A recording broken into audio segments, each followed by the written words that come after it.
Now I'm going to talk about the problems that may occur around the time of transplantation. These problems can be grouped into three categories. A. The problems associated with the surgery of transplantation. B. The problems specific to renal transplantation. And C. The problems associated with anti-rejection medication. At the time of surgery, there is risk of bleeding. And if this is heavy, you may require blood transfusion.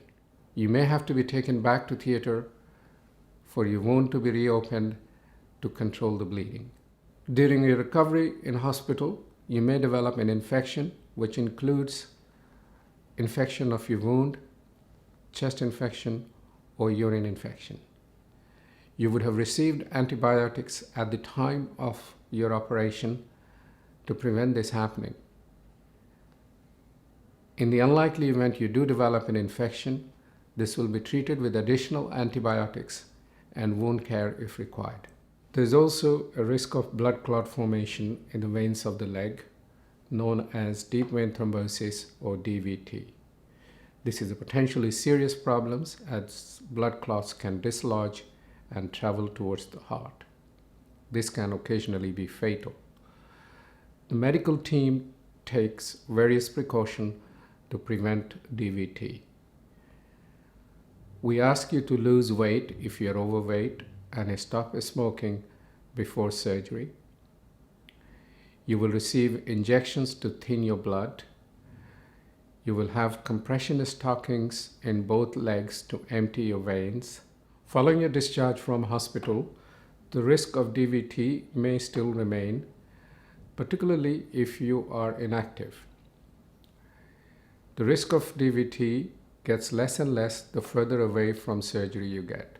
You may develop an area of numbness, usually below the wound. This numbness will reduce in size and disappear in due course. Occasionally, it may persist, but will have no consequence to your long-term health. There is about 1 in 20 risk of developing a hernia through the transplant wound. If you do develop a hernia, we suggest to have it repaired, which usually means having another operation. There is a risk of kidney going into sleep mode following the transplantation. This is dependent on the type of transplantation. About 1 in 20 living donor transplantation and 1 in 3 deceased donor transplantation will not work immediately and go into sleep mode after transplantation. It will normally start working after a few days, but may take a few weeks or occasionally longer. You may require dialysis support during this period. The risk of kidney not working at all is very small and is about 1 in 50. There is a 1 in 10 chance of developing a rejection after renal transplantation. Most of the rejections will happen within the first year and usually within the first 3 months after transplantation. Most of the rejections can be treated with additional medication, usually a steroid.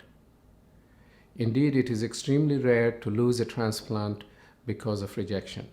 There may be clogging or thrombosis of blood vessels supplying the kidney, which in most cases will require a removal of the transplant. Occasionally, the blood vessels supplying the kidney will develop narrowing, which require treatment by stretching and placing a stent inside the blood vessel in the radiology department. There may be leak from the ureter that joins the transplant kidney to the bladder, and sometimes there is an obstruction. These may require additional procedure, including surgery. Occasionally, there is a collection of fluid called lymphocele, which requires a drainage tube to be inserted in the radiology department and often requires further surgery. The long-term risk of immunosuppression include diabetes, infection, and cancer. The diabetes may improve after 3 months with the lowering of the dose of immunosuppression. Occasionally, the diabetes may persist and require treatment with insulin. The risk of infection is highest in the first 3 months. We advise you to avoid contact with infected persons or being in closed, crowded spaces for a long period of time. Patients on long-term immunosuppression are at a higher risk of developing cancer compared to general population. The commonest cancer after transplantation include skin cancer and cancer of lymph glands, also known as lymphomas. Skin cancer are common in fair-skinned people with exposure to sunlight. We advise you to avoid prolonged exposure to direct sunlight and take usual precautions like covering yourself or applying sun-blocking cream when you're out in the sun. Some of the donors carry higher than standard risks. These include older donors, donors with hypertension, diabetes, donors with infection, donors with history of cancer, donors with high-risk social behavior, and donors with a history of intravenous drug abuse. These put them at a higher than normal risk of carrying infection. Transplantation has been performed successfully and safely from these donors. The medical team will do everything they can to minimize the risk to you. This includes doing further tests on the donor, giving you antibiotics to reduce the chance of infection, and keeping you under close observation after transplantation. You will be given full information at the time and a choice whether to accept the kidney before proceeding to transplantation. Occasionally, you will be offered 2 kidneys for transplantation. This is done in 2 situations. A, when 1 kidney is not expected to provide sufficient function after transplantation.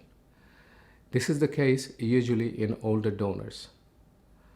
The operation of dual transplantation takes longer and as a general rule is not offered to patients who have history of cardiac disease or circulation problem. B, kidneys from small children and babies are offered for en bloc transplantation of both kidneys. This is because if these kidneys are transplanted singly, they carry a high risk of early failure. These kidneys will grow to meet the demand of an adult body, and they usually work well for a long time. Despite the best care, there are risks of complications, including the risk of death, which is 1 in 100. Overall, 1 in 20 transplant will be lost within the first year due to unavoidable complications.